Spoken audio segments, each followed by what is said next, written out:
வணக்கம். எங்கள் சமையலறைக்கு வரவேற்கிறேன். சமையல் என்பது ஒரு கலைன்னு எல்லோருமே சொல்வாங்க. ஆனால் இந்த கலையை எளிமையாகவும் வேகமாகவும் சுவையாகவும் மாற்ற உதவும் சின்ன சின்ன ரகசியங்கள் தான் இன்றைய வீடியோ. இன்று நாம் பார்க்க போவது அடிக்கடி பயன்படுத்தும் சமையல் டிப்ஸ். இதில் சாம்பார், சட்னி, பொரியல், இனிப்பு எல்லாமே உள்ளது. இந்த டிப்ஸ்களை தெரிஞ்சுக்கிட்டா நீங்களே ஒரு குக்கிங் ப்ரோவா மாறிவிட முடியும். தயாரா? நம்ம ஸ்டார்ட் பண்ணலாமா? முதல் டிப், நம்ம குக்கிங்கின் இதயம் மசாலாவை வறுப்பது. தவறு. அதிக தீயில் விரைவாக வறுத்தல். சரி, குறைந்த தீயில் பொறுமையாக வறுத்தல். ஏன்? உயர் தீயில் மசாலா வெளியே கருகி உள்ளே பச்சையாக இருக்கும். குறைந்த தீயில் மசாலா அதன் முழு மணத்தையும் எண்ணெயையும் வெளியிடும். இதனால் சுவை நீடிக்கும்.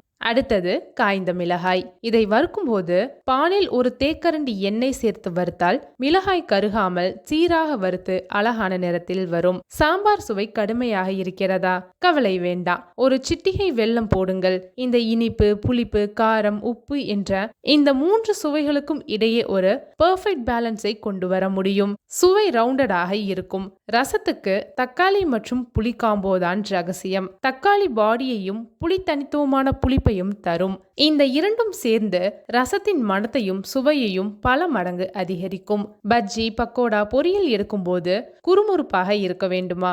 அப்போ அரிசி மாவு உங்கள் பெஸ்ட் ஃப்ரெண்ட். பொரியல் மாவில் ஒரு ஸ்பூன் அரிசி மாவு சேர்த்தால் அது மிருதுவாகவும் கிறிஸ்பியாகவும் நீண்ட நேரம் இருக்கும். கொழுக்கட்டை பானில் ஓட்டை உடைந்து போகுதா? பாரம்பரிய தீர்வு தெரியுமா?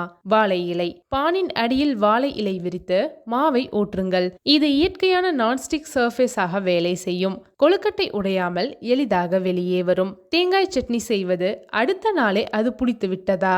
அதற்கு காரணம் பால் தான். சட்னியை நீண்ட நேரம் புதிதாக வைக்க பால் சேர்க்க வேண்டாம். தேவையான மிருதுத்தன்மையை தேங்காயே தரும். புதினா சட்னியை நீண்ட நாட்கள் பச்சையாக வைக்க விரும்பினால் புதினாவை எண்ணெயில் வறுத்து பிறகு அரைக்கவும். எண்ணெய் ஒரு பிரிசர்வேட்டிவாக செயல்பட்டு சட்னியின் ஆயுளை அதிகரிக்கும். பாயாசத்தில் பால் கெடாமல் இருக்க குறைந்த தீயில் நிதானமாக வேக வைக்கவும். உயர் தீயில் பால் விரைவாக கருகி சுவை கெட்டுவிடும். லட்டு பிசியாக இருக்கா? அப்போ சக்கரை பாகு சரியா இருக்கிறதா என்று பாருங்கள்.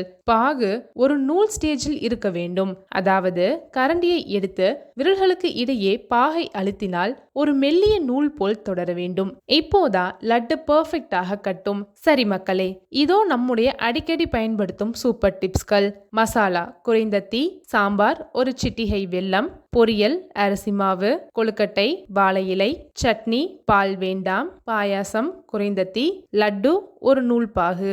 இந்த சின்ன டிப்ஸ்கள் தான் உங்கள் சாதாரண சமையலை ஒரு அதிசயமாக மாற்றும். இந்த வீடியோ உங்களுக்கு பிடித்திருந்தால் தயவு செய்து லைக் பட்டனை அழுத்துங்கள். உங்கள் நண்பர்களுக்கு ஷேர் செய்யவும். மேலும் இப்படிப்பட்ட உபயோகமான வீடியோக்களை பெற எங்கள் சேனலை சப்ஸ்கிரைப் செய்ய மறக்காதீர்கள். கமெண்டில் உங்களுக்கு தெரிந்த மற்றொரு சிறந்த குக்கிங் டிப்ஸ்களை எழுதுங்கள். அடுத்த வீடியோவில் சந்திப்போம். வணக்கம். நன்றி.